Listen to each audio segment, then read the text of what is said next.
Hoy día me ha correspondido la exposición de la palabra del Señor. El título, la familia y el significado que Dios le ha otorgado. Para eso, hermanos, les pido que podamos ver el libro de los Hechos, capítulo 16, y solamente el versículo 31. Esta es una historia del apóstol Pablo.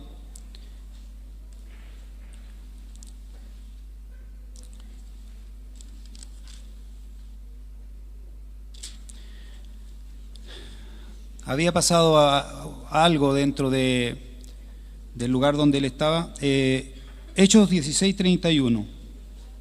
Hechos de los Apóstoles 16:31. Había sucedido algo y Pablo fue junto a Silas echado en la cárcel. Hubo un gran terremoto y ellos quedaron libres, y el carcelero, al ver que se le escapaban los presos, o al pensar que se habían escapado los presos, él intentó suicidarse. No obstante a eso, Pablo le habla y le dice que no se haga ningún mal, y le habla del Señor. Y el versículo 31, antes en el 30 dice: y sacándoles le dijo: señores, el carcelero le habla a Pablo, ¿qué debo hacer para ser salvo? Ellos dijeron: cree en el Señor Jesucristo y serás salvo tú y tu casa. ¿Oramos? Bendito Padre Celestial, estoy delante de tu presencia y tu pueblo, Señor, escuchando tu palabra, Señor. Padre, solamente pido que tu Espíritu me guíe. Señor, lléname de tu presencia para poder expresar lo que tú quieres hablar. Tanto aquel que ha venido por primera vez como aquel que lleva mucho tiempo, Señor, escuchando. Quizás para muchos esto es repetitivo, pero siempre, Señor, como ríos de agua viva, hay una palabra nueva para cada uno de nosotros. Comenzando por mí, Señor, que tanto necesito de tu presencia. Señor, te pido tu amor, tu misericordia y tu guía en el santísimo nombre de Jesús, tu Hijo. Amén.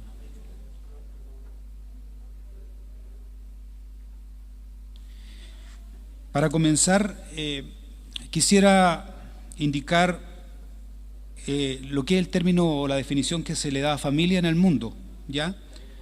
Y es tan simple como dice: la unidad social básica y universal a la que se ha encomendado la transmisión de la vida humana. Es un grupo de personas ligadas por lazo de parentesco o matrimonio, que viven juntas bajo la autoridad de una de ellas y que practican una economía común. Es una comunidad natural y afectiva de origen remoto que ha servido para la perpetuación de la especie humana. La familia, como unidad fundamental de la sociedad, tiene el deber no solo de procrear, sino también de formar mejores seres humanos y ciudadanos. Para el hebreo, la familia tenía varios significados: casa, patria, casa, clan. Ellos sí utilizaban el sentido patriarcal, ¿cierto? El padre estaba sobre todo, todos los de la casa. Aún en la casa, los esclavos eran parte de ese clan o de esa familia. Pero ¿cómo comienza una familia? Una familia comienza a veces con una simple mirada. Estamos hablando de nuestro mundo. No podemos decirlo del mundo oriental porque son tan diferentes a nosotros, ya que muchas familias que se constituyen en el mundo oriental son porque le imponen o los casan casi obligados con alguien. En el caso de nosotros occidental tenemos la particularidad de poder elegir a alguien, poder convencer a alguien que uno es el mejor para esa persona, tanto hombre o para mujer, ¿cierto? Y comienza a veces por una mirada. La mirada se transforma en una flor, un anillo de compromiso, luego una boda como la que tuvimos ayer, ¿cierto? Que realmente Cristóbal y Daniela se veían perfectos. y muchos nos dieron ganas de casarnos de nuevo, pero con la pinta de ellos, porque nosotros, pero una boda. Y comienza hermoso todo, es agradable casarse, la fiesta, la foto y los postres y todas esas cosas, ¿cierto? Luego viene la luna de miel y empieza la vida matrimonial y a crearse una familia. Vienen los hijos y vienen dentro de todas estas cosas, vienen los problemas y vienen los momentos felices y alegres. Quise ir un poco a ver qué opina el mundo, y siempre hay frases célebres en el mundo, como por ser Donna Edgett, no sé quién es, pero que escribió bonito, dice: familia, tener un lugar a donde ir es un hogar, tener a alguien a quien amar es una familia, tener a ambos es una bendición. Bonito, ¿cierto? Otra persona escribió: la familia es lo que tienes, tengas éxito o no. La riqueza emerge y desaparece, pero la familia se hace más grande cada año. Otro dijo, James Howard: llámalo clan, llámalo grupo, llámalo tribu, llámalo familia. Lo llames como lo llames, seas quien seas, necesitas una. Todos necesitamos de una familia. Y por último, Desmond Tutu dijo: no eliges a tu familia, es el regalo de Dios para ti, al igual que tú para ellos. Bonita frase, quise compartirla, y también quise introducirme un poquito en la escritura y empezar a ver las familias de la Biblia, y nos vamos a ir dando cuenta que en la familia de la Biblia habían problemas. Algunas tenían muchas bendiciones. Como ejemplo, tenemos a la familia de Abraham. Se le prometió, ¿cierto?, un hijo, y ellos resolvieron, en este caso, Sara resolvió pasarle a la esclava, a Agar, e hicieron, ¿cierto?, un hijo que se llamó Ismael, y luego Sara tuvo a Isaac, lo cual ha creado, es una familia, pero que ha tenido problemas por años y años y años. Ismael, Isaac se han llevado peleando por todo este tiempo, los problemas que tenemos allá en su región. La familia de Jacob también, varias mujeres, qué sé yo, y Jacob prefería a José. Y los hermanos, ¿qué hicieron? Lo vendieron. No quisieron matarlo porque se le ablandó el corazón, creo que fue a Rubén. No lo quisieron matar, pero sí lo vendieron a mercaderes, y José tuvo la oportunidad de vengarse de ellos. ¿Se recuerdan ustedes que tuvo esa oportunidad de vengarse? Y le hizo varias cosas, y después cuando llegó y los vio, lo único que quedó fue abrazarlos, porque José representa un poco a Jesús. El amor de él fue superior a la venganza que podía haber tenido. Otro caso, y es un caso hermoso, el caso de Ruth. ¿Han leído el libro de Ruth? Ruth tenía una familia, se murieron, murió el esposo y se fue con su suegra, volvió a la tierra, ¿cierto? Y la suegra le dice: Ruth, vete con tu parentela, porque Ruth no era no era judía. Vete con tu parentela, Ruth. Y ella le dijo: no, yo me quedo contigo.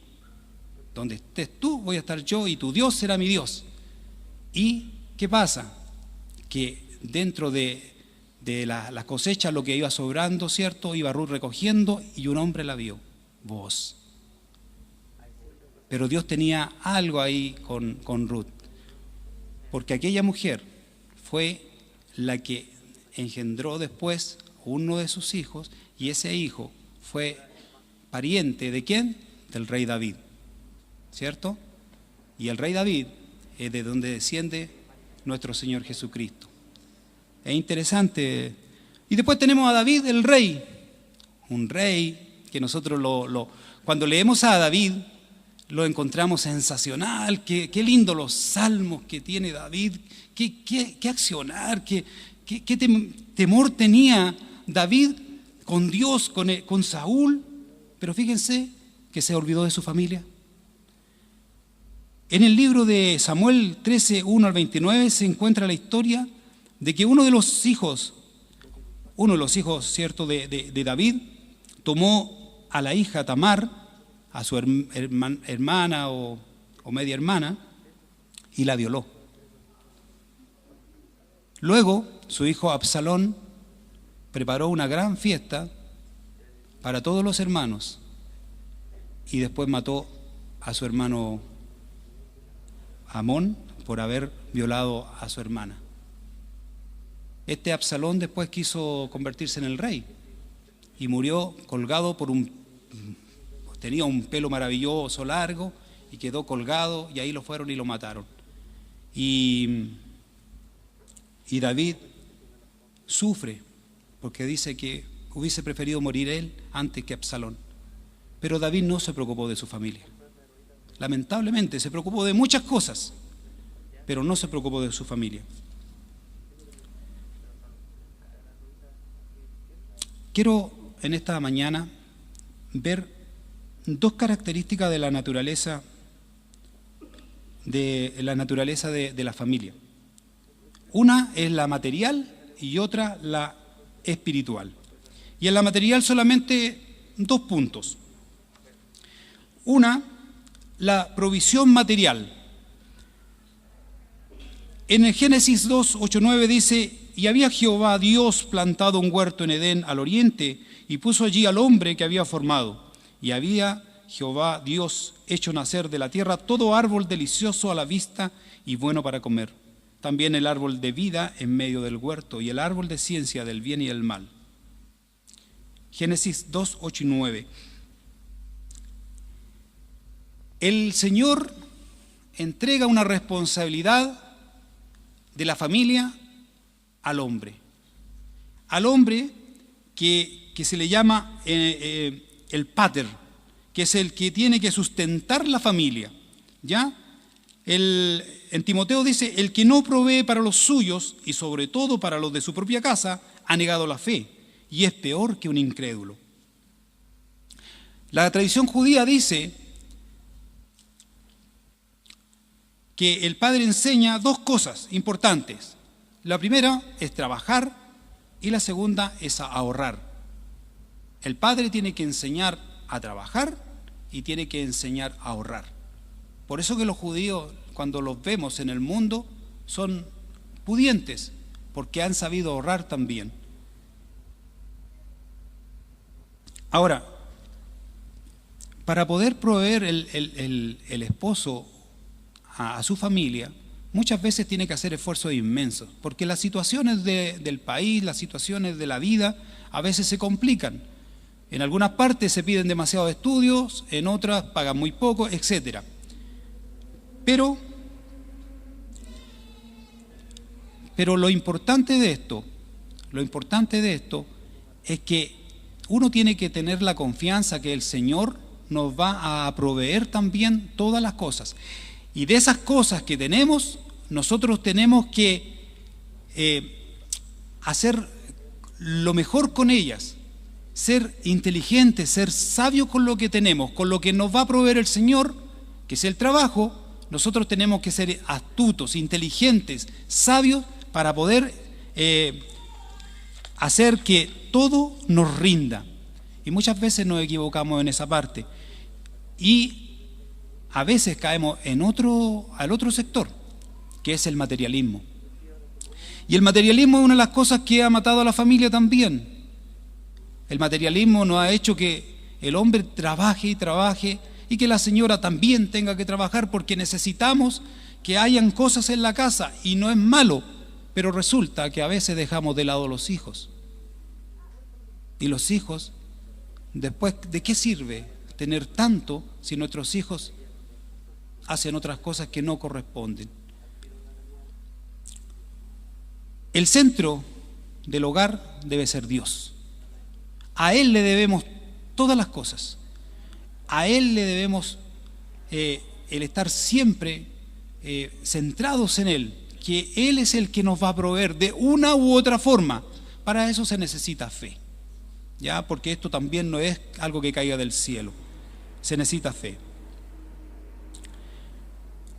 La familia fue hecha para servir a Dios y para cumplir los propósitos para la bendición de la humanidad. Nosotros fuimos hechos para eso, para servir al Señor. El mundo no lo entiende así, nosotros entendemos que es así. Estamos hechos para servir al Señor, pero también para servir a la humanidad. Otra cosa, otra característica, otro punto es un lugar placentero. Primero tenemos para proveer y ahora un lugar placentero.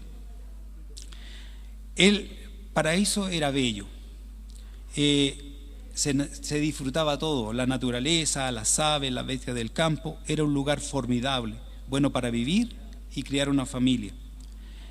Y eso es lo que necesitamos nosotros, formar un hogar placentero. Y para esto, las mujeres son las que transforman la casa en un hogar. Nosotros los hombres somos toscos, ¿cierto? Nosotros servimos para la parte práctica, pero la mujer es la que pone la flor. La mujer es la que le da calor al hogar. Pero ¿qué pasa hoy día? Hay hogares que hoy día parecen hoteles. ¿Por qué? Porque aparecen los niños en la mañana, se van, ¿cierto? Después aparece el papá a tal hora, no ve a los niños y está pasando eso en la familia. Es algo que está sucediendo, no es un cuento. Usted mismo analice su familia. ¿Cuánto tiempo se dan en su hogar? ¿Cuánto tiempo están en su hogar disfrutando de ustedes? Porque a veces no nos vemos, ¿ya? Para ir rapidito, por el tiempo, vamos a ver ahora lo importante, según yo, que es la naturaleza espiritual de la familia. Lo primero, y es el primer mandamiento y el que debemos enseñar a nuestros hijos. En Deuteronomio 6, 5, 9 dice: y amarás a Jehová tu Dios con todo tu corazón y de toda tu alma y con todas tus fuerzas. Y estas palabras que yo te mando hoy estarán sobre tu corazón. Y las repartirás o las repetirás a tus hijos y hablarás de ellas estando en tu casa y andando por el camino y al acostarte y cuando te levantes, y las atarás como una señal en tu mano y estarán como frontales entre tus ojos, y las escribirás en los postes de tu casa y en tus puertas.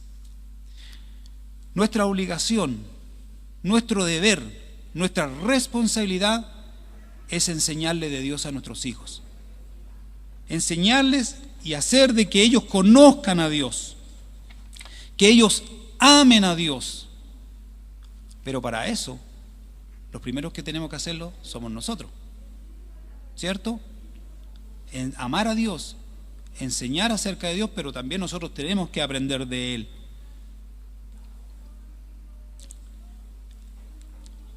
No quiero dejar pasar esta oportunidad cuando hablo de la familia, y disculpen que voy a ser un poco autorreferente, pero estaba pensando y yo le decía al Señor que cómo yo puedo hablar de la familia cuando mi familia, la anterior, la de mi padre, de mi madre, fue rota. Ellos se divorciaron y todo eso. Ellos no me enseñaron de Dios como lo aprendí en una iglesia, no.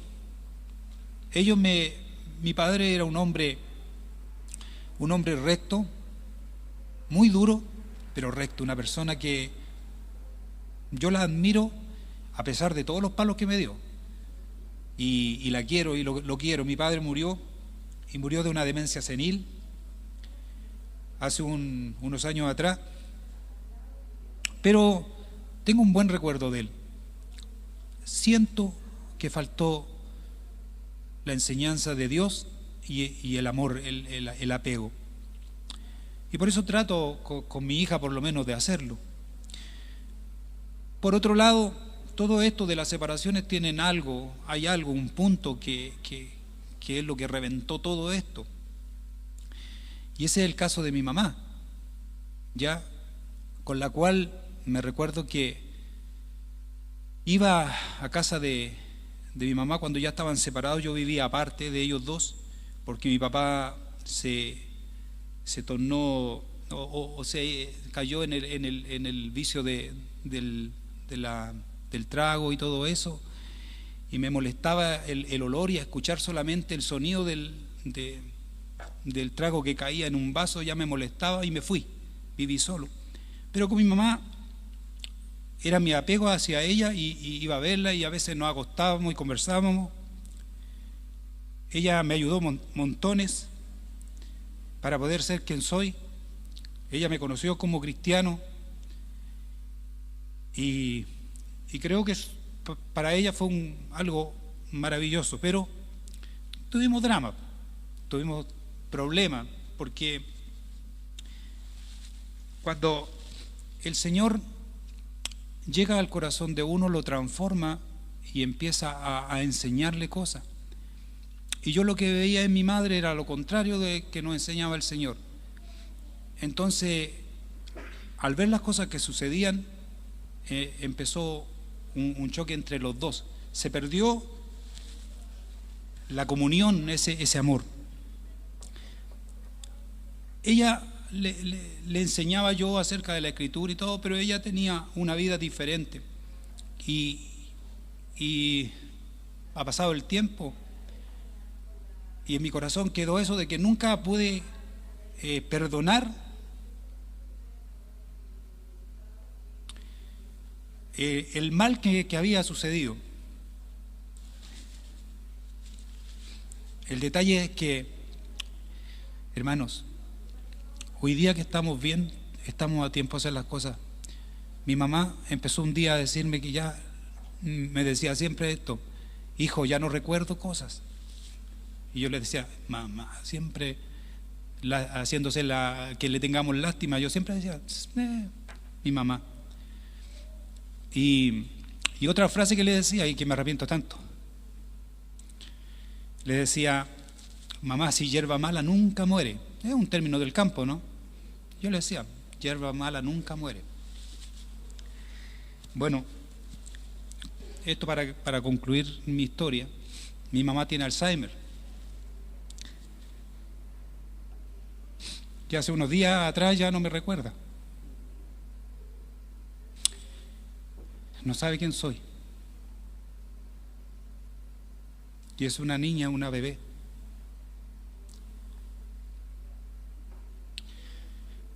Aprovechemos, hermano, aprovechemos de hablar de Dios en la casa, de tener a nuestros hijos, enseñarles, tener comunicación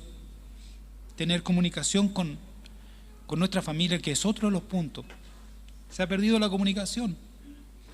Hoy día el Dios de este mundo, el Internet, nos está ganando la partida. Le está ganando la partida a la familia. Hoy día todo es WhatsApp y qué sé yo, te mando un correo y ya no podemos conversar, y cuando estamos juntos ya no conversamos. En la mesa, ¿qué pasa? En la mesa todos sacan celular, ¿cierto?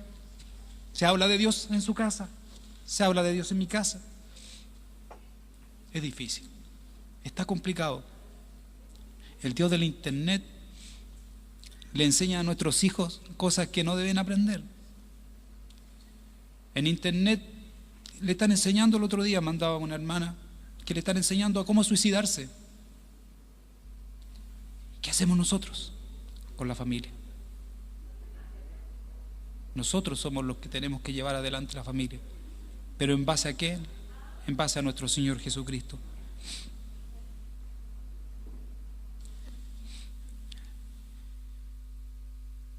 También debemos, como familia, tener disciplina. La disciplina no es mala. Por ahí dijo un expositor: la disciplina vence la inteligencia. Me gustó eso. La disciplina vence la inteligencia.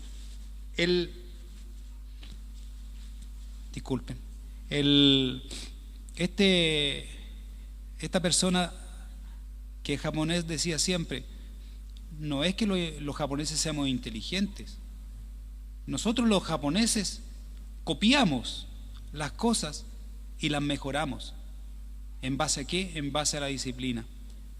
Y nosotros también necesitamos copiar las cosas buenas que salen en la Escritura para que criemos a nuestros hijos y los llevemos por buen camino. Porque ellos de algún día tomarán una decisión, y esa decisión que tomen va a ser en base a lo que nosotros les enseñemos. Y para eso, uno dice que hay otro punto importante, que es que debemos dar el ejemplo. Eso es lo que el Señor nos manda, que debemos dar el ejemplo a nuestros hijos.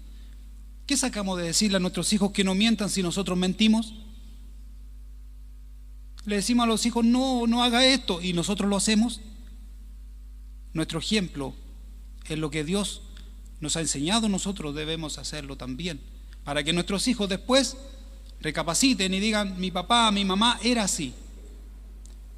Mi papá iba a la iglesia, porque esto no se olvida, el venir a la iglesia no se olvida, y a veces necesitamos de estar en la iglesia porque esto también es una familia que también tenemos que llevarla adelante. Tenemos todos diferentes personalidades, diferentes cosas, pensamos diferente, hasta podemos pensar negativamente algo, pero si lo pensamos así y lo hacemos con respeto, también podemos sacar adelante las cosas. Y pasa lo mismo en mi casa, en cualquier casa. Los hijos también pueden opinar, pero uno tiene que llevarlos por el buen camino, pero primero siendo ejemplo para los hijos. Dice que uno debe instruir al niño en el camino correcto y aún en su vejez no lo abandonará. Efesios también dice, criarlos en disciplina y amonestación del Señor. No significa que lo agarremos a palo los niños a cada rato, no. Pero sí debemos ser disciplinados, debemos enseñarles, debemos llevarlos por el buen camino y que ellos vean que nosotros también vamos por el buen camino.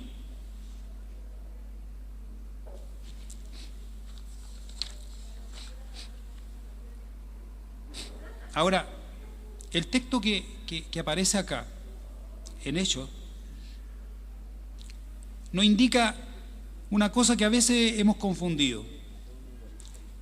Dice, cree en el Señor Jesús y serás salvo. Eso está perfecto. Tú y toda tu casa. Tú y toda tu casa.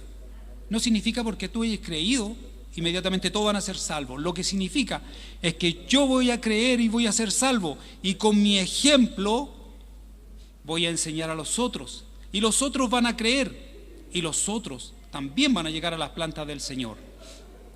Ese es el texto, y esto es lo que pasó con toda esta familia que Pablo le enseñó.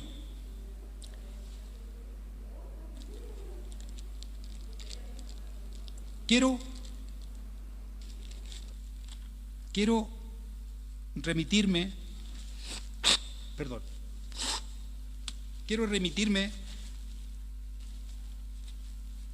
a una familia en particular.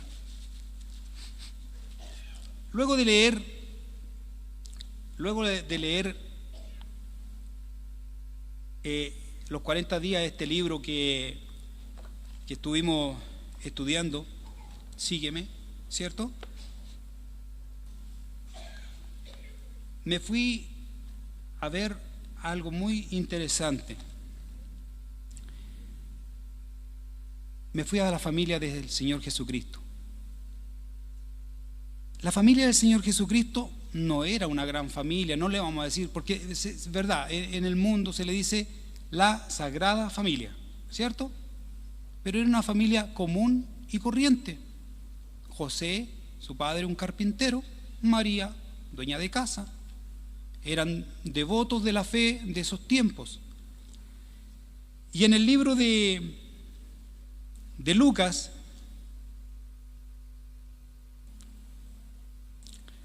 el Señor nos enseña algo realmente maravilloso.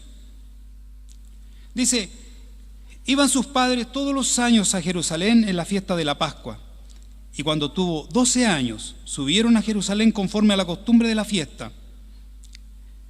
Cuando tenían 12 años, en los hebreos o los judíos era mayor de edad.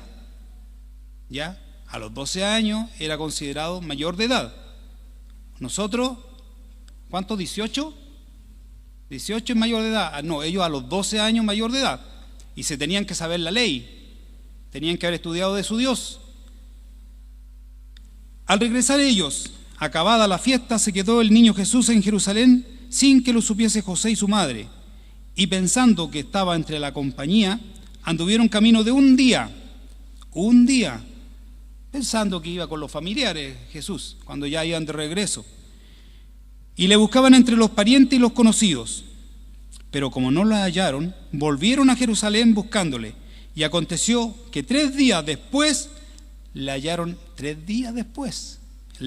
en el templo, sentado en medio de los doctores de la ley, oyéndoles y preguntándoles. Y todos los que le oían se maravillaban de su inteligencia y de sus respuestas. Cuando le vieron, se sorprendieron. Y le dijo su madre: Hijo, ¿por qué nos has hecho así? He aquí tu padre y yo te hemos buscado con angustia. Entonces él les dijo, y fue con mucho respeto esto: ¿por qué me buscabais? ¿No sabíais que en los negocios de mi padre me es necesario estar? Mas ellos no entendieron las palabras que les habló. Y descendió con ellos y volvió a Nazaret y estaba sujeto a ellos. Mire, fíjense eso. Estaba sujeto a ellos. ¿Qué importancia esto? Nosotros, o cualquiera como hijo, debe estar sujeto a sus padres. Los hijos sujetos a sus padres. Si Jesús lo hizo, que era Dios, y él ya estaba conociendo su esencia, que él pudo haber dicho, ¿por qué? Pudo haber hecho lo que hubiese querido. No, él se sujetó a sus padres. Y su madre guardaba todas estas cosas en su corazón. Y Jesús crecía en sabiduría y en estatura, y en gracia para con Dios y los hombres. Hermanos, si en nuestra familia nosotros buscamos de la presencia del Señor, nuestros hijos, nuestra familia va a crecer en sabiduría, va a crecer en gracia de Dios. Y fíjense que no vamos a tener que proclamar mucho con gritos y palabras, sino que vamos a proclamar al Señor con hechos. Nuestros vecinos van a escucharnos y nos van a mirar por nuestros hechos. Y ahí van a decir, ellos son diferentes. Yo creo que a muchos de nosotros acá nos han dicho en el trabajo, tú tienes algo diferente. En ti hay algo diferente. Y sí lo hay, porque hemos aprendido del Señor. Concluyo, bien rápido todo.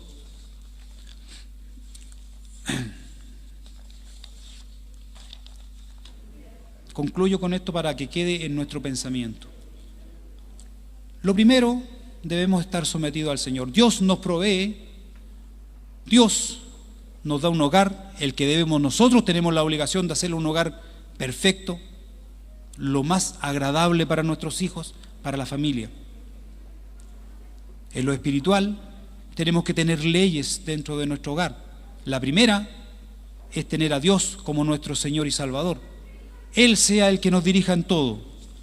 También tiene que haber disciplina en el hogar, que es buena, no es mala la disciplina. Compañerismo, ¿cierto? Y también que nosotros seamos un ejemplo. Eso es lo que nos pide el Señor a nosotros, que muchos ya lo sabemos. Pero fíjense, y esto es importante, la familia, primero Dios, ante todas las cosas, primero Dios, pero luego viene tu familia. Tú puedes dejar cosas que hacer, puedes dejar muchas cosas. A veces, si es necesario quedarte en familia y no venir a la iglesia, quédate en familia, disfruta tu familia. Si es necesario a veces dejar un trabajo por estar con tu hijo, hazlo. Dios es más justo que todas las cosas. Él es el que nos va a ayudar en eso. Pero para eso, importante, fe. Tenemos que tener fe. Y como le decía, concluyo con esto, que es importante y no que quede en nuestras mentes. Dice el escritor de este libro. Dice, estoy viendo con dolor que un porcentaje de hijos de creyentes están abandonando la fe. La iglesia no es su hogar y sus propios hogares están siendo abatidos por el enemigo. Niños que crecen en la iglesia no saben nada de su fe, aun cuando fueron traídos por sus padres. ¿Qué ha sucedido? El padre y la madre han dejado de hacer la tarea de maestros y guías de su hogar, transformándose casi como los discípulos que no dejaban que los niños fuesen traídos a Jesús. El mundo ha ganado espacio en las mentes y vida de sus hijos. Es hora de traerlos a los brazos del Salvador. El mundo nos está ganando la batalla. Una batalla, pero no la guerra, porque la guerra está ganada. Tengamos claro eso. Jesucristo ganó ya la gran guerra, la ganó. Jesucristo es vencedor. Pero esta batalla de nuestra familia se está destruyendo. Y esto es lo que tenemos que luchar. Y por eso esta palabra, que tengamos a Dios en el hogar. Porque no podemos dejar que el mundo venza a nuestro hogar, que el mundo venza a nuestra familia. Nosotros tenemos que ser valientes y luchar por lo nuestro, porque o si no, no vamos a hacer nada. Está pasando en el mundo, está pasando en nuestro país. Lo único que quieren los gobiernos, lo único que quieren las instituciones es destruir la familia, hacer familias deformes. Y el Señor nos enseña otra cosa, nos enseña disciplina, nos enseña un orden. Y eso es lo que nos corresponde a nosotros. No esperemos que venga el Señor del cielo a hacer estas cosas si Él las dejó en la Biblia. Nosotros debemos enseñar la palabra a nuestros hijos. Nosotros debemos vivir la palabra. Nosotros que hemos compartido, hemos vivido cosas del Señor, tenemos que decirle a nuestros hijos, vivan cosas del Señor. Lo mío fue maravilloso. Yo viví la experiencia de Cristo en mi corazón, cómo el Espíritu Santo vino a mi vida. Pero eso, mi hijo tiene o mi hija tiene que vivirlo de una manera diferente, mejor que mí. Pero ella tiene que ver en mí un ejemplo. Esa es mi tarea. Esa es nuestra tarea. Y así el enemigo va a ser vencido por nosotros que somos los soldados de Jesucristo, soldados del Señor. Tenemos que ir a la batalla, tenemos que luchar hasta el final. No nos quedemos. No nos quedemos.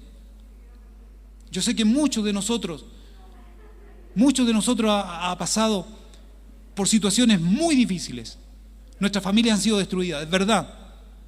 Pero el día que se destruyó mi familia, yo le dije al Señor ahí, orando, papá, le dije, Señor, si tú realmente existes, que no se separen mis papás. Se separaron, pero ¿saben qué? Lo encontré a Él y Él es mi Padre.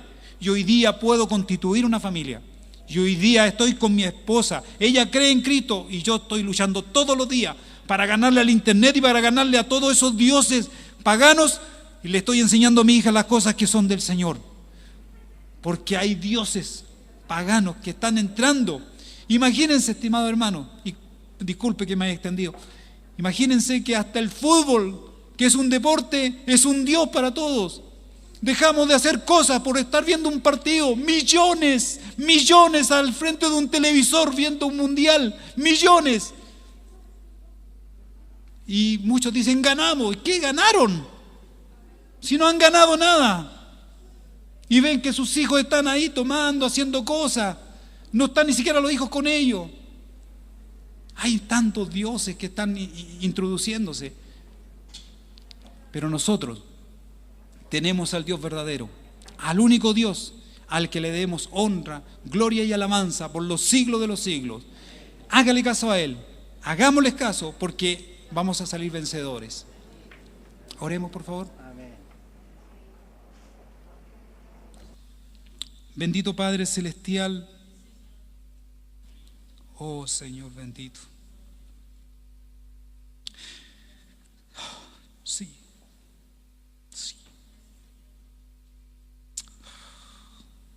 Oh Señor. Oh río. La nana para arriba, la pasina para la pisa, si la para para allí. Oh río, para la pasina para la pasina para oh sí, sí, a la pasina para la chiva, la